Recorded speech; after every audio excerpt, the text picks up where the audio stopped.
Surah Al-Qasas Surah 28 ayat 61. Afaman wa'adnahu wa'dan hasanah.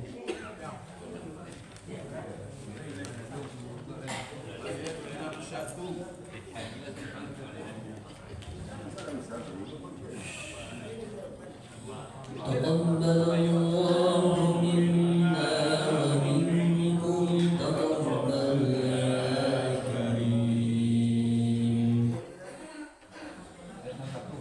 A'udzu billahi minasy syaithanir rajim. Bismillahirrahmanirrahim.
terjemahan Al-Qasas ayat 61 sampai 75.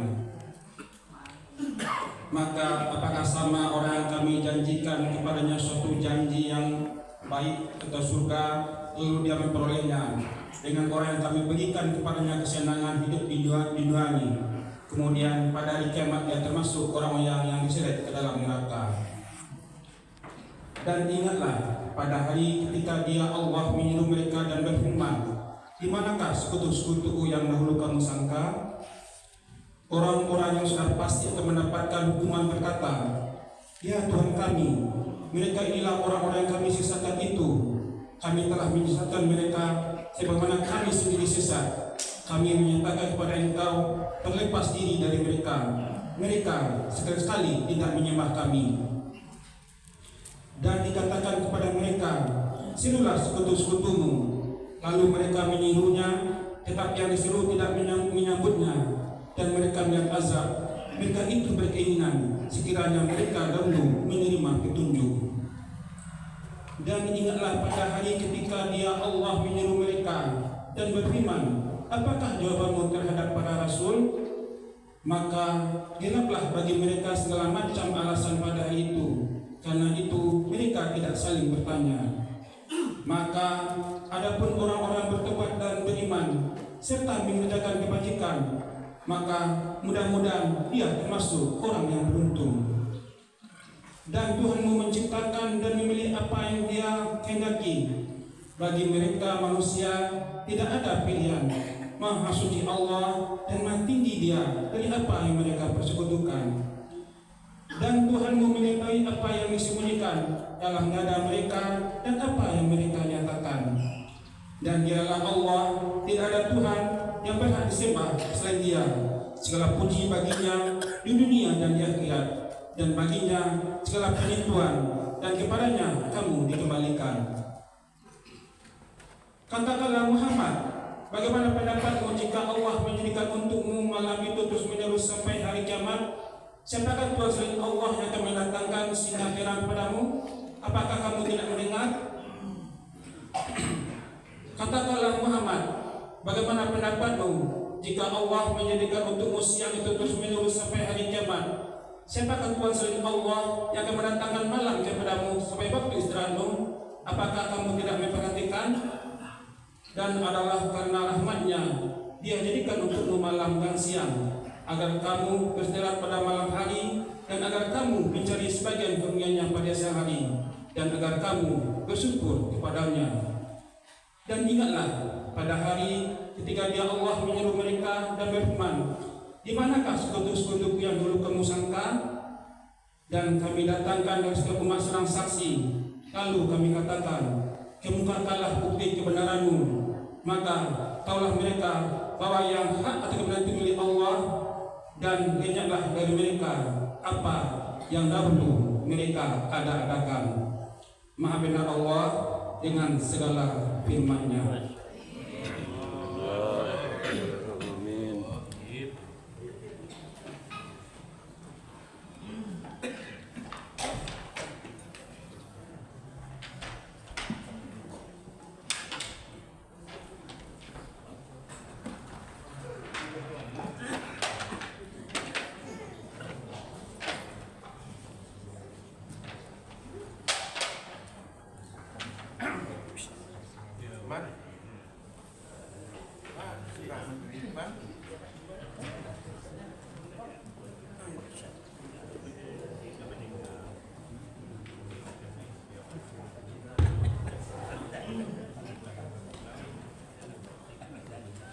Bismillahirrahmanirrahim.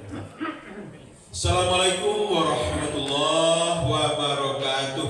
Waalaikumsalam warahmatullahi wabarakatuh. Alhamdulillah, alhamdulillahillazi ahyana ba'dana amatana wa ilaihi nusyur. Allahumma shalli ala sayyidina Muhammad wa ala alihi wa barik wa sallam. Bapak Ketua Pengurus Masjid Baitur Rahim, Bapak Ketua Pengurus Masjid maksud kami Musalah Thaibah dan Ikhlas, Bapak Bapak-bapak, ibu-ibu sidang jemaah subuh yang dirahmati Allah. Alhamdulillah, mari sama-sama kita berserah diri kehadirat Allah Subhanahu wa taala. Saya mengucapkan puji dan syukur kepadanya atas semua limpahan rahmat dan karunia yang telah diberikan kepada kita. Selawat dan salam untuk Nabi kita Muhammad sallallahu alaihi wasallam. Allahumma shalli ala sayyidina Muhammad wa ala alihi wa barik wasallam. Bapak-bapak dan ibu-ibu sedang jemaah subuh yang dirahmati Allah, tanpa banyak pengantar karena kita ingin memaksimalkan waktu kepada guru kita, kepada Pak Ustadz. Untuk pagi ini beliau sudah hadir bersama kita. Kami silakan masuk Pak Ustadz.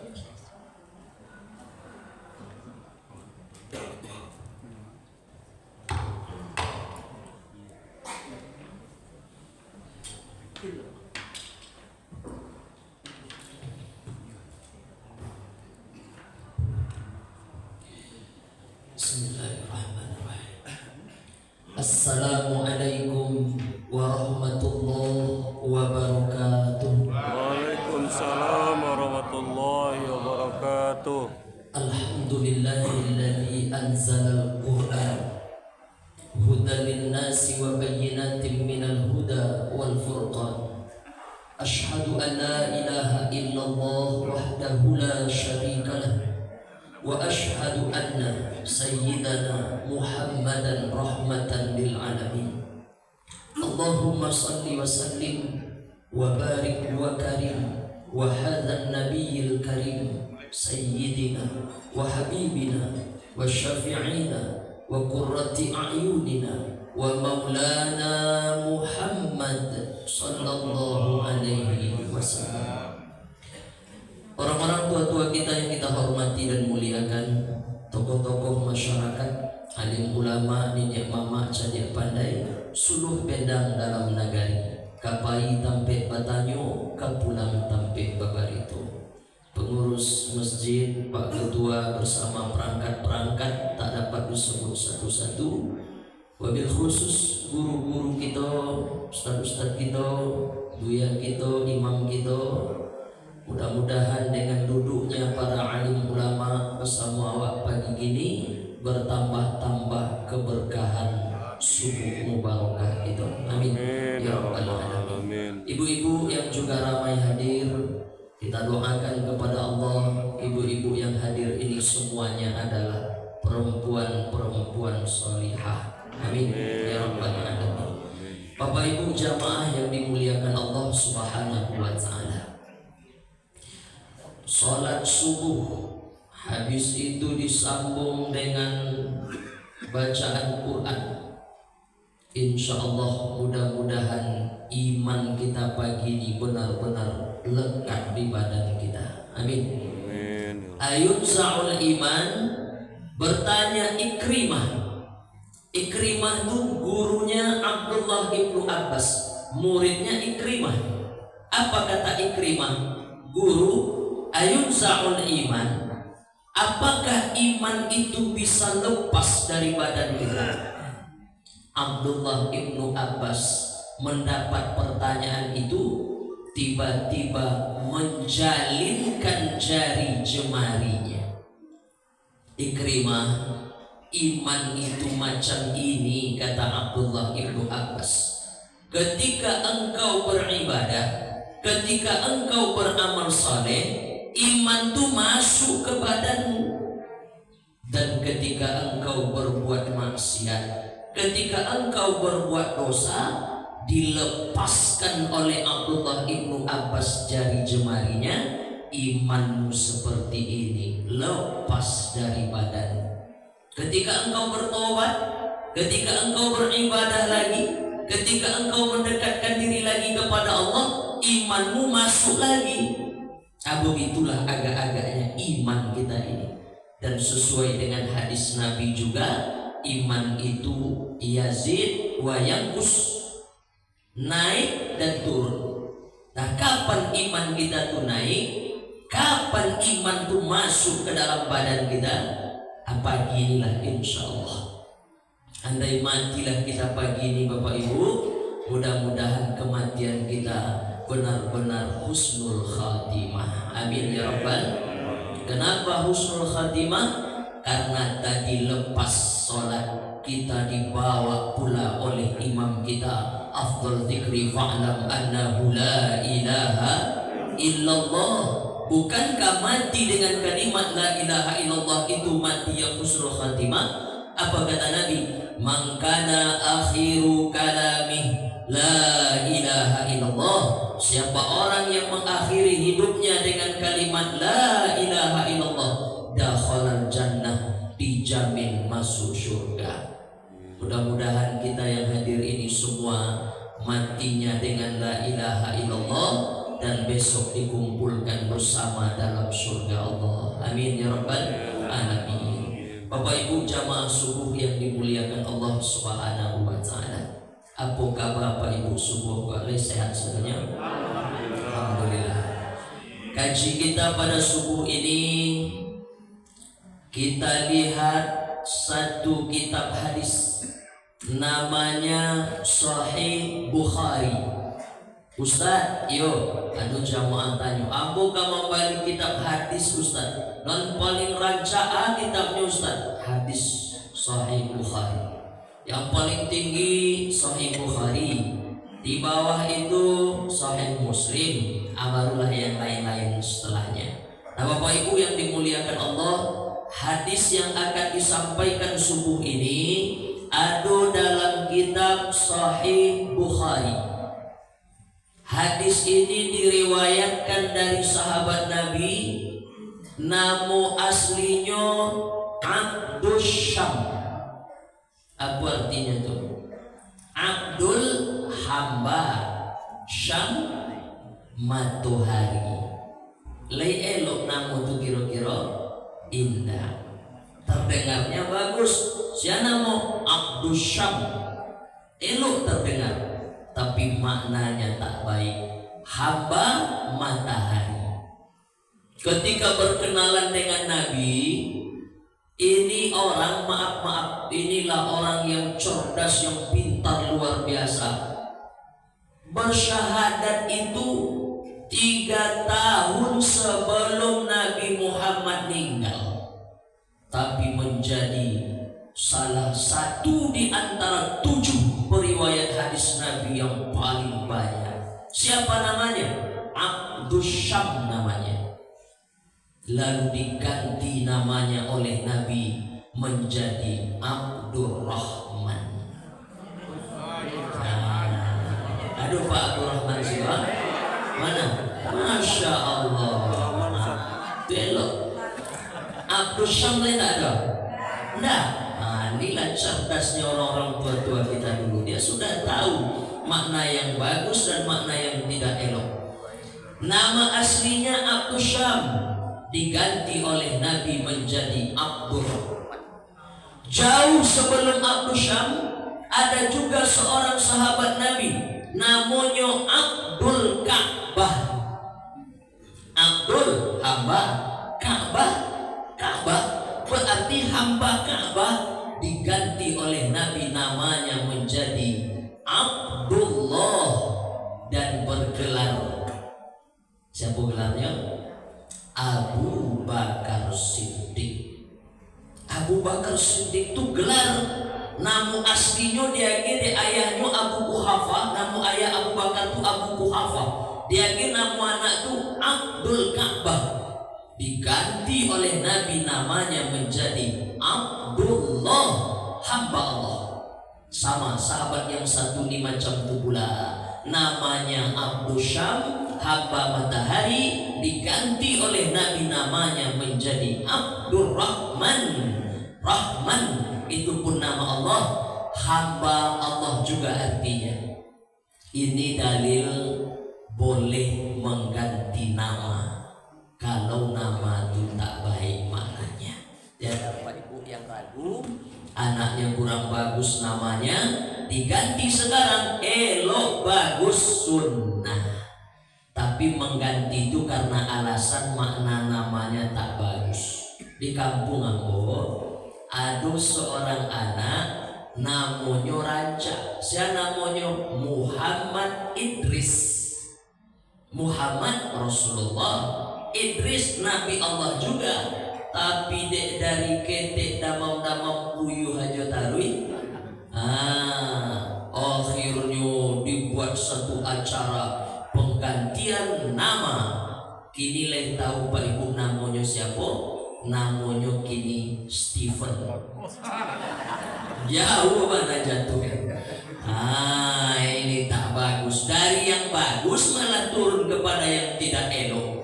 Ya, ya demam-demam biasalah, mungkin cuaca macam-macam. Tapi karena banyak desas-desus orang, semua cakap orang didengar, aku baru tahu karena kecamu undangan apa, makan-makan. Rupanya setelah disampaikan penggantian nama. Alhamdulillah. Nah, Bapak Ibu yang dimuliakan Allah Subhanahu wa taala, hadis ini ada dalam Sahih Bukhari, diriwayatkan dari sahabat Nabi, nama aslinya Abu Syam, diganti dek Nabi Abdurrahman, tapi kamano-mano dek inyo suku membawa kucing. Senang gak di sahabat yang satu disebut kucing. Bahkan ketika Nabi sedang memberikan tausiah pengajian, hanya datang mendengarkan membawa kucing juga. Tersenyum Nabi. Lalu apa kata Nabi? Ya Abu Hurairah. Abu Hurairah artinya apa? Kucing. Jadi kalau ada ibu-ibu punya laki, sana ke kucing Ustaz, panggillah Abu Hurairah. Jadi Abu Hurairah artinya bapak kucing. Salah? Enggak. Nabi memanggil itu dengan senyum. Ya Abu Hurairah, wahai bapak kucing. Itu menunjukkan kucing itu binatang kesayangan Nabi. Merawat kucing tak ada kewajiban, tapi zalim kepada kucing dosa. Kenapa? Itu binatang yang disenangi Nabi. Bapak Ibu yang pernah menendang kucing, menyiram kucing pakai air panas, berobatlah. Nah, karena binatang yang boleh dibunuh itu apa? Ular, kalajengking, lipan, cicak. Boleh dibunuh. Cicak boleh dibunuh. Mana dalilnya cicak itu boleh dibunuh Pak Ustaz? Cicak itulah dulu yang ingin memberitahu Nabi kepada Abu Jahal yang mencari Nabi di Jabal Sur. Burung merpati sudah coba melindungi Nabi, tentu semuanya atas izin Allah ya, membuat sarang di mulut gua itu. Laba-laba juga coba membuat sarang. Apa kata Abu Jahal? Tak mungkin Muhammad itu masuk ke dalam. Kenapa? Nih burung merpati bersarang di sini. Kalau dia masuk ke dalam pasti burung ini dah terbang. Laba-laba pun membuat sarang. Tak mungkin Muhammad itu masuk dalam gua ini. Kalau Muhammad masuk, pasti sarang laba-laba yang lembut ini sudah hancur. Makanya laba-laba tak boleh dibunuh. Burung merpati apalagi. Tapi cicak boleh dibunuh. Cicak itu bunyi-bunyi dia dulu seolah nak bagi tahu Muhammad ada di dalam. Makanya kata ulama, sunnah hukumnya membunuh cicak di malam Jumat. Jadi nanti pergilah ke pasar, beli karet satu ikan. Untuk apa? Memotin cicak malam Jumat besok. Cari cicak. Tapi tidak wajib. Kalau ada apa-apa membunuh cicak, ibu jangan marah. Boleh ya. Nah, Bapak Ibu yang dimuliakan Allah Subhanahu wa taala. Lah tahu ya, nama aslinya Abu Syam, diganti Nabi Abdurrahman, kemudian gelarnya Abu Hurairah. Dalam kitab-kitab hadis nyaris nama aslinya dan nama yang diganti Nabi tak disebut lebih kepada gelarnya. Hadis ini diriwayatkan dari Abu Hurairah. Hadis ini diriwayatkan dari Abu Hurairah. Abu Hurairah artinya apa Bu? Bapak kucing. Nggak tahu ya. Nah, Pak Ibu yang dimuliakan Allah Subhanahu wa taala, apa hadis yang diriwayatkan Abu Hurairah itu Pak Ustaz? Aku bunyi hadisnya. La yazalu artinya sentiasa atau tidak berubah. La yazalu qalbul kabiri syabban Qalbu hati. Nah, tolong dibedakan qaf qalbu. Manajemen qalbu berarti cara mengelola hati. Tapi ada setengah jamaah, entah karena ingin cepat menyebut atau apa, manajemen kalbu. Lain lagi artinya.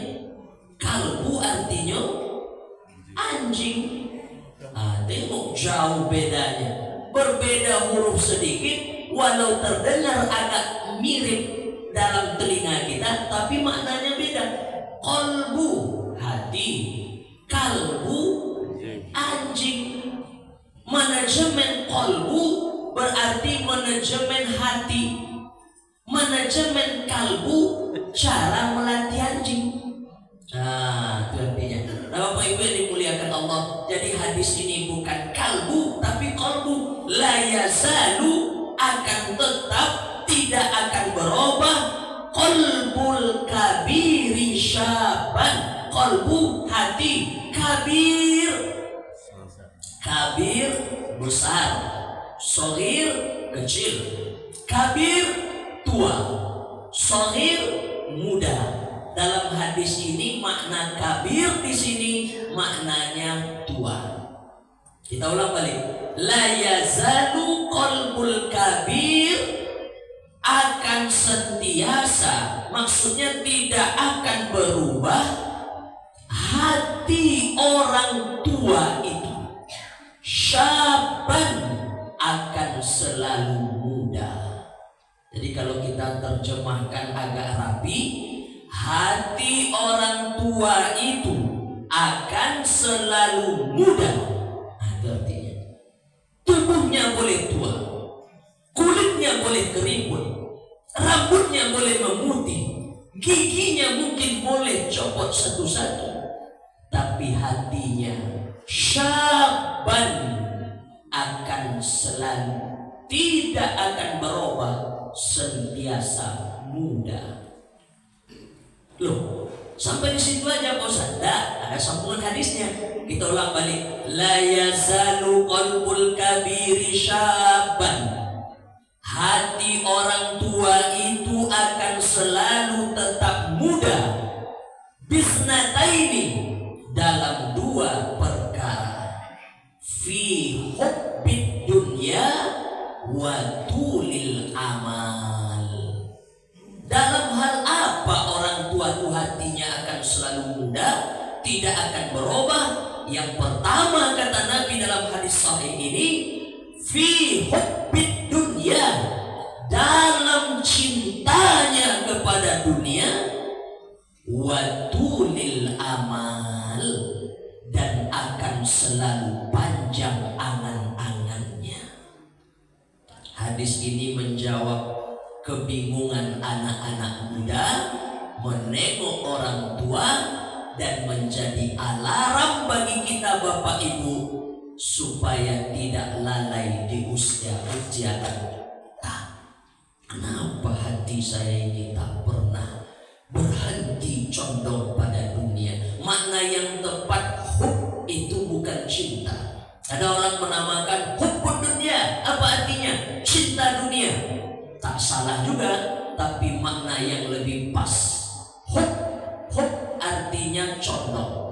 Jadi akan selalu condong hati pada dunia, dan tulil amal, bukan amal. Kalau amal itu perbuatan kita. Amal dengan alif. Amal, angan. Nah, Bapak Ibu jamaah yang dimuliakan Allah Subhanahu wa taala. Heran saya Pak Ustaz. Padahal Bapak tuh usianya sudah sekian, tapi masih begini loh Pak Ustaz. Nah, kan banyak. Inilah hadisnya.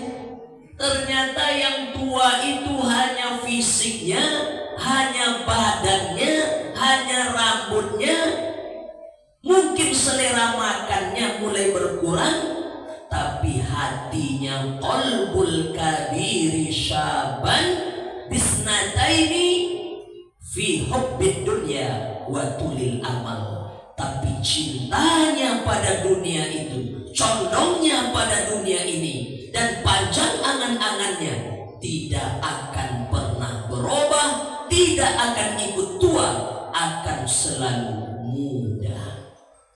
Bapak Ibu jamaah yang dimuliakan Allah Subhanahu wa taala, kira-kira ini baik atau tak baik? Nah, orang kalau sudah terlalu condong pada dunia, tak ada condong tuh dua. Ada dua. Yang pertama mall, yang kedua masjid. Kira-kira hati condong pada mall atau masjid? Pasti ada satu. Ke mall condong bosan, ke masjid condong juga tak ada. Ada satu yang condong, tak ada. Masa di sini condong, di sini condong, di mana? Ini ada condongnya ke mana? Ini ada dunia, ini ada akhirat. Condongnya kemana? Salah satu.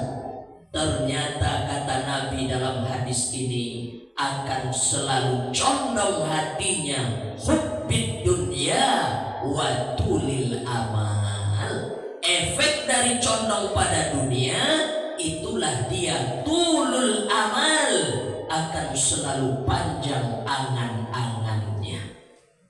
Makanya coba cek, maaf, ini kan bukan teman yang dicek, bukan kawan. Ini kadang banyak jamaah ini kalau mengaji, kaji ini dijadikannya alat ukur untuk mengukur orang. Oh, nampaknya si Anu tuh Pak Ustaz, nampaknya si Anu. Bukan, kaji itu untuk direngku ke dalam, mengukur diri kita sendiri. Apakah saya yang masuk dalam yang disebut Ustaz dalam hadis tadi? Itu dia. Jadi kita tidak sedang mengukur orang, tapi sedang mengukur diri kita sendiri. Bapak Ibu jamaah yang dimuliakan Allah Subhanahu wa taala. Makanya apa kata Nabi dalam hadis yang lain? Aku takut di akhir zaman akan kenalah umatku ini oleh satu penyakit. Apa nama penyakitnya? Bukan Covid, bukan lepra, bukan macam-macam. Tapi yang disebut Nabi dalam hadis itu adalah, aku khawatir di akhir zaman umatku akan terkena penyakit wahan, kata Nabi. Wahan. Lalu sahabat bertanya, apa wahan itu ya Rasulullah? Kata Nabi, itulah dia penyakit hubbud dunya wa karahiyatul maut. Terlalu condong hatinya pada dunia dan dia takut dengan mati. Orang kalau sudah condong pada dunia, angan-angannya panjang. Kalau angan-angannya panjang, orang cerita mati dia takut. Kenapa? Angan-angannya panjang. Nanti tahun sekian saya akan nambah mobil ini satu lagi. Nanti tahun sekian ruko ini mesti jadi 18 pintu. Nanti tahun sekian saya mesti menjadi sultan di kampung ini. Emas saya banyak, kalung emas saya minimal 8 kilo, cincin saya 4. Tulul amal, panjang angan-angannya. Dan kalau orang cerita mati dia takut. Apa nama penyakitnya? Wahan namanya. Terlalu condong pada dunia dan dia takut dengan kematian. Padahal kenapa dia condong pada dunia? Bukankah dunia ini disebut Allah dalam Quran? Innamal hayatud dunya. Dunia ini sesungguhnya apa? Lahun, la'ibun, walahun, wazinatun.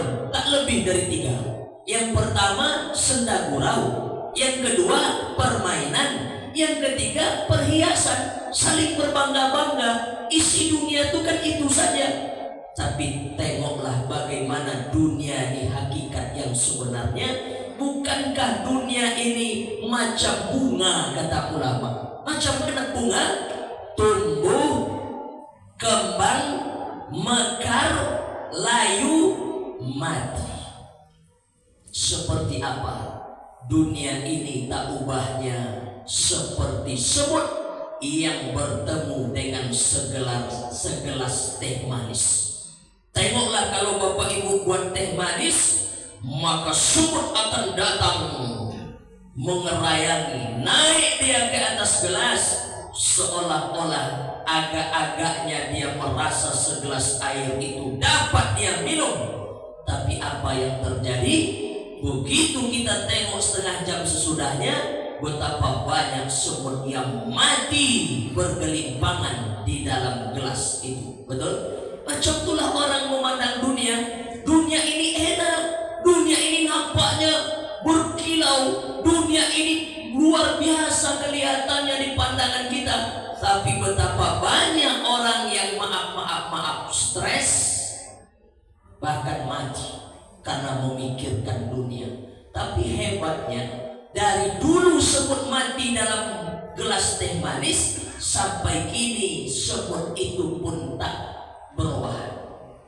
Betapa banyak orang dulu mengejar dunia, setelah dunia itu dapat, akhirnya ketika mati satu pun tak ada yang dibawa. Itu gaji kita tempoh hari, satu cincin emas di jari manis pun tak dimasukkan orang dalam kubur.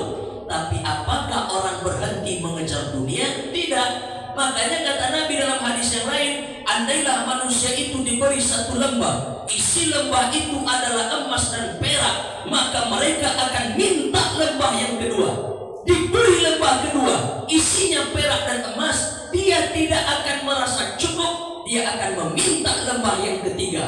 Diberi lembah yang ketiga, isinya perak dan emas, dia akan meminta lembah yang keempat. Sampai kapan dia berhenti meminta dan berharap itu semua? Sampai mulutnya disumpal dengan tanah. Apa artinya? Kalau sudah mati. Padahal dunia ini satu, tidak ubahnya kata Nabi, satu sayap nyamuk.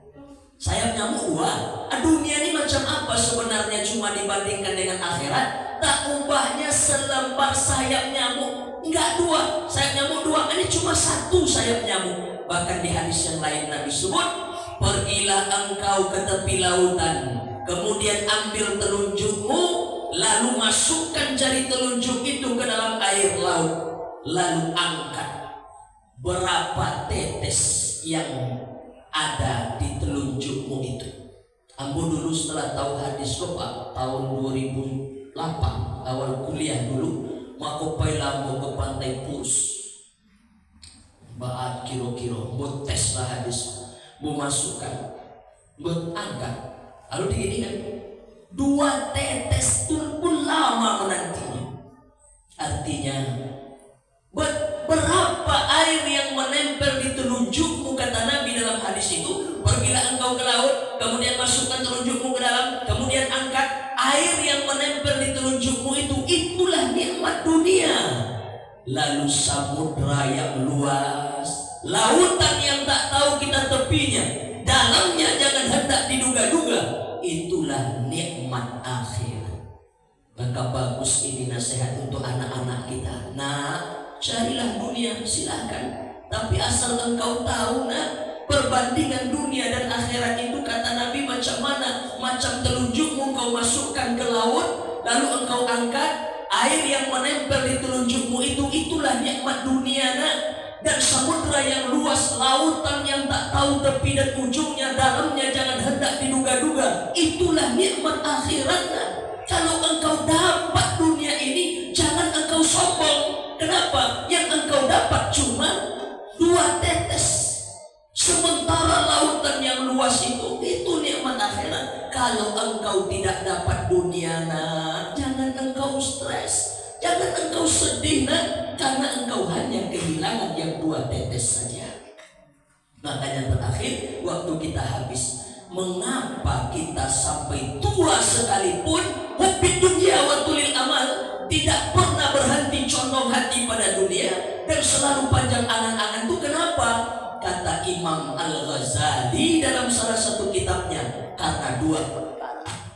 Apa yang 2 perkara itu? Yang pertama, karena jahil. Jahil artinya karena dia tidak tahu. Apa yang dia tidak tahu? Tidak tahu dia hakikat dunia ini. Makanya kalau kita mengaji, tak boleh hanya sebatas kaji syariat, mestilah kita bertorikot. Tak cukup bertorikot, mesti kita berhakikat. Tak cukup hanya berhakikat, sampai kita bermakrifat. Itu dia. Kalau sudah sampai kita ke situ, kita bersyariat, kita bertariqat, kita berhakikat, kita bermakrifat, baru tahu kita bahwa dunia ini la'ibun walahun wazinatun, permainan, senda gurau, dan perhiasan semata. Pada akhirnya semuanya akan kita tinggalkan. Lalu supaya kita tidak jahil, supaya kita tidak bodoh, supaya kita tahu hakikat dunia ini, gimana caranya? Berilmu. Ini yang bicara Imam Ghazali. Alatnya untuk tahu itu namanya ilmu. Orang yang mengetahui ilmu itu namanya alim. Jamaknya ulama. Siapa yang meninggalkan ulama, maka dia tidak akan berilmu. Siapa yang tidak berilmu, maka jahillah dia. Kalau dia jahil, hatinya tidak akan pernah puas terhadap dunia ini. Makanya Bapak Ibu, jangan tinggalkan guru-guru kita, jangan tinggalkan ulama-ulama kita, jangan tinggalkan ustaz-ustaz kita, jangan tinggalkan habaib-habaib kita.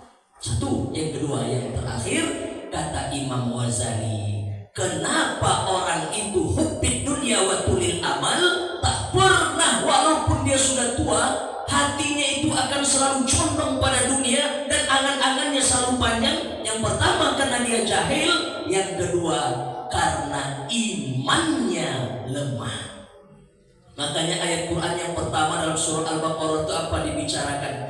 Alif Lam Mim, dzalikal kitabul la raiba fihi hudan lil muttaqin alladzina yu'minuna bil ghaib. Iman itu maksudnya apa Ustaz? Bil ghaib, percaya dia kepada yang ghaib. Ghaib itu artinya apa? Tidak nampak di pelupuk matanya. Malaikat itu ghaib, alam kubur itu ghaib, percaya dia kepada yang ghaib. Surga dan neraka itu ghaib, padang mahsyar itu ghaib, titian siratal mustaqim itu ghaib. Puncak dari semua keghaiban itu adalah Allah Subhanahu wa ta'ala. Makanya mengaji itu mengaji mengenal Allah dengan sifat 20-nya itu. Nah Bapak Ibu yang dimuliakan Allah, mudah-mudahan dengan pengajian-pengajian yang terus kita adakan ini, maka selamatlah kita dari dua perkara ini. Yang pertama selamat dari kejahilan, yang kedua iman kita mudah-mudahan selalu seperti yang disebut oleh Abdullah ibnu Abbas ketika muridnya Ikrimah bertanya, mudah-mudahan iman itu selalu masuk dalam badan kita hendaknya dengan ketaatan-ketaatan. Amin ya rabbal alamin. Panjang sebetulnya penjelasan tentang hadis ini, tapi awaklah dibatasi oleh waktu. Lain waktu dan kesempatan kita sambung, mudah-mudahan bermanfaat. Apa Ibu, kira-kira satu hadis yang disampaikan pagi kok lay paham Pak Ibu?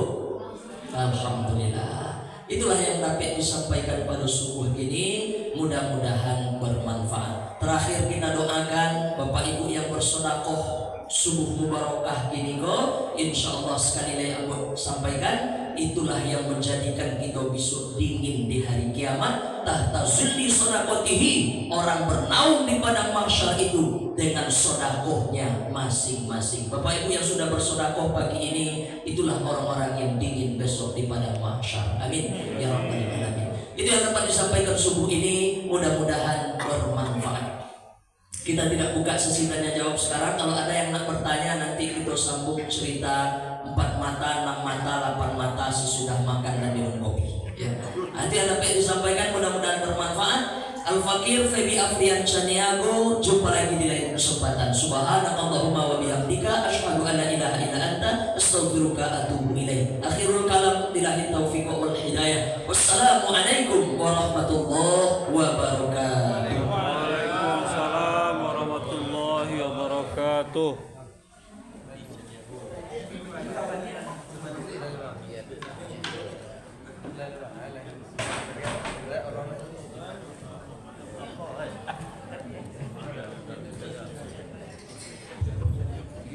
Alhamdulillah, terima kasih Pak Ustadz atas tausiah pagi ini.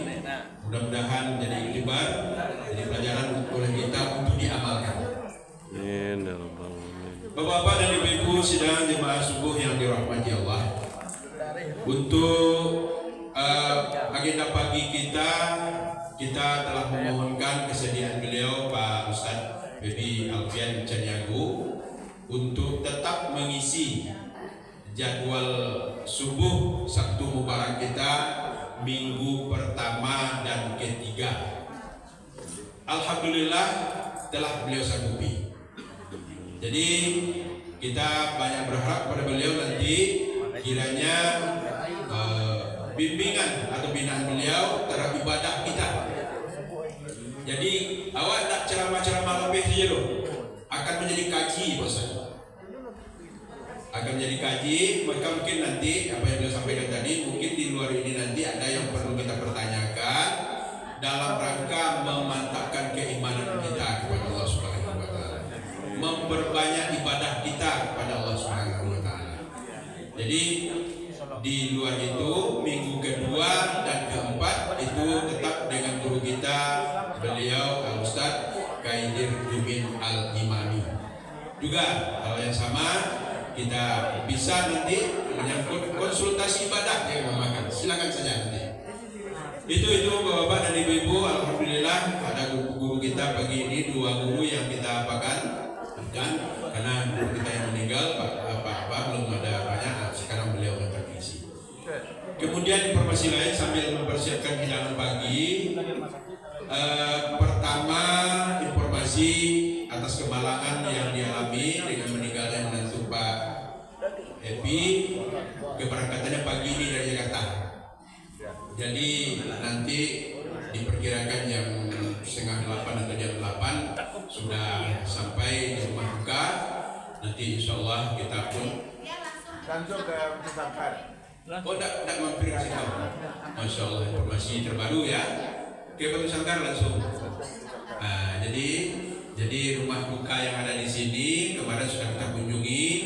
Nah, sebagai doa bagi kita atas almarhum, kiranya perjalanan panjangnya menuju akhirat dimudahkan Allah hendaknya.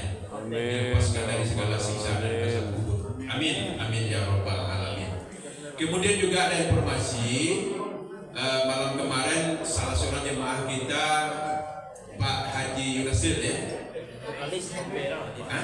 Yunalis. Pak kabar terakhir masih di rumah sakit. Beliau tergelincir jatuh di tempat PIP di rumah duka. Ternyata perlu dilanjutkan ke rumah sakit karena khawatir jatuh yang dia alami tadi itu akan membahayakan. Tapi awal lain kalau rumah sakit meminta diberikan selama 4 jam ya. Pulang. Mudah-mudahan beliau cepat pulih kembali. Kemudian juga informasi yang perlu kami sampaikan, banyak informasi ini pagi ini. Nanti Ustaz Rahman silakan juga ada informasi. Melihat kesungguhan bapak-bapak dan ibu-ibu yang kita melaksanakan kegiatan-kegiatan di masjid dan ada keinginan dari beberapa orang yang sudah kami coba mengkomunikasikan untuk di usia-usia kita yang ada sekarang ini kiranya memanfaatkan waktu-waktu. Pertama kami beri tema peduli dengan lingkungan. Kemudian ada gerakan-gerakan nanti, gerakan memanfaatkan pekarangan rumah. Mungkin dengan tanaman, mungkin dengan sayur, mungkin dengan buah. Ini akan digagas bersama-sama nanti dengan Pak Gun nanti. Ya Pak Gun, kita cari waktu nanti kita coba menjadi gerakan jemaah masjid. Gerakan jemaah masjid kita punya, Pak Lurah punya ini, orang yang peduli dengan masyarakat. Jadi kita selain mengisi kegiatan ibadah yang sudah tertetapkan ini, juga bisa mengisi waktu-waktu kita dengan gerakan-gerakan peduli lingkungan, peduli dengan tanaman yang bisa bermanfaat untuk sayur barangkali dan lainnya. Itu ya nanti. Kemudian juga informasi selintas kemarin sudah diapakan oleh Rahman, mungkin itu yang disampaikan. Besok atas nama pemerintah kota Solo 7 Pak ya. Jauh lebih Padang dari Padang ini. Pemerintah Kota Padang dengan program Smart Surau ya Pak Rahman, Pak Alwan itu aja. Tapi yang jelas besok insya Allah Senin tanggal 4 pagi dengan tema subuh mubarak Senin. Lengkapnya Pak Rahman, silakan Pak Rahman, skos. Bagaimana? Tapi kita mungkin sejalan dengan apa yang Pak Gun. Kalau mau baca petang lah, pokoknya sejalan mungkin pemikiran ini dengan apa nanti memberdayakan masyarakat. Silakan. Baik Bapak Ibu, sebelum kita sarapan, Assalamualaikum warahmatullahi wabarakatuh. Waalaikumsalam warahmatullahi wabarakatuh. Baik Bapak Ibu, semalam atau kemarin sudah kita share ke grup bahwasannya hari subuh Senin besok kita kedatangan tamu dari pemerintah Kota Padang, yaitu untuk mensosialisasikan Smart Surau. Bagaimana nanti Smart Surau itu, Insya Allah nanti kita dengar subuh Senin besok tanggal 4. Jadi mari kita bersama, kalau kita lihat jadwal yang sudah dibuat oleh Kota Padang itu, kita di Pilaku ini cuma Masjid Baitur Rahim yang terjadwal. Lihat di situ sholat Nurul Ikhlas dan Thayyibah tak masuk. Jadi kami sudah bersama Pak Ketua. Jadi kami mengundang jemaah mushola Nurul Ikhlas dan jemaah mushola Thayyibah untuk bisa kita mendengarkan sama-sama program Bapak Wali Kota kita itu Smart Surau. Salah satu yang akan dibahas di situ nanti tentu tentang masalah remaja kita. Pertama, akan mengadakan kembali yaitu tingkat SMP dikembalikan ke surau, yaitu kalau di MDA atau MDW, kalau di masa ini kan TPK, TKA, itu akan diapakan kembali. Sudah digagas oleh Pak Wakil Wali Kota sebetulnya pas beliau jadi anggota Dewan. Ini akan dilaksanakan di Kota Padang. Kemudian selanjutnya Bapak dan Ibu, bocoran kita Smart Surau itu, insya Allah anak kita dari kelas 3 SD sampai kelas 3 SMP itu nanti akan diwajibkan sholat ke masjid paling kurang 3 waktu, subuh, maghrib dan isya. Itu bocoran. Dan kemudian berita-berita lainnya, program-program lainnya dari Smart Surau itu. Jadi mohon kepada kita nanti bersama-sama untuk melaksanakan sholat subuh bersama di sini. Kemudian kita lanjutkan subuh barokah selanjutnya. Mungkin hanya itu yang bisa kita sampaikan. Sekali lagi kami mohon kepada jemaah, kemudian undang juga jemaah mushola Thayyibah Nurul Ikhlas untuk bisa hadir kita bersama-sama sehingga tahu program dari pemerintah kita, terutama untuk remaja dan anak-anak kita. Mungkin itu. Sekian. Wassalamualaikum warahmatullahi wabarakatuh. Waalaikumsalam warahmatullahi wabarakatuh. Baik, sudah cukup dengan Bismillahirrahmanirrahim. Kita Bismillahirrahmanirrahim. Kemudian terlupa tadi ada perolehan jumlah terbaik subuh kita, yaitu berjumlah 279.000. Alhamdulillah, kepada Allah juga kita bermohon kiranya orang yang berwakaf, berinfak dan bersedekah ini dibalasi pahala oleh Allah Subhanahu wa taala. Amin. Amin. Ya rabbal alamin. Kita lanjutkan dengan salat.